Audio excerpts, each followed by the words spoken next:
Hallo und herzlich willkommen zu einem neuen Produktvideo von Solida. Mein Name ist Oliver und im heutigen Video geht es um das Stampfwerkzeug mit geschmiedeter Platte von Solida.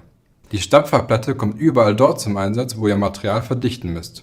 Das kann Kies, Sand, Schotter, Schüttgut und Erdreich, aber auch Asphalt sein. Das Stampfwerkzeug ist daher ein Must-Have vom Garten- und Landschaftsbau bis hin zum Asphaltbau. Dort könnt ihr Risse und Schlaglöcher ausbessern, Straßenbeläge reparieren, aber auch Asphalt instand setzen. Mit einer Wirkfläche von 120 x 120, 150 x 150 oder 200 x 200 mm sind die unterschiedlichsten Materialien super schnell verdichtet. Es gibt die Stampferplatte für die unterschiedlichsten Einsteckenden, inklusive SDS Max für Elektro sowie für Druckluft und Hydraulikhämmer.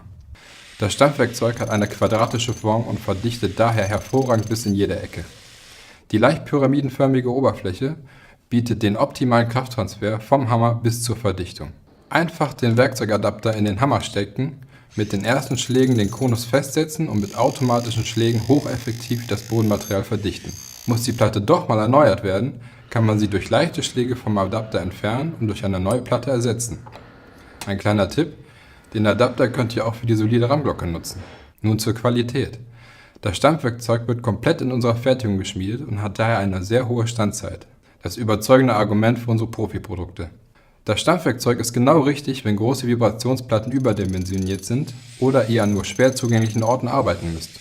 Es macht aus eurem Standardhammer einen Vibrationsverdichter, einfach und kostengünstig. Ich hoffe, meine Tipps und Infos haben euch gefallen. Wenn ja, teilt das Video gerne mit Freunden und Kollegen. Ich würde mich freuen, wenn ihr euch auch meine weiteren Videos anschaut. Einen schönen Tag noch, bis zum nächsten Mal. Euer Olli.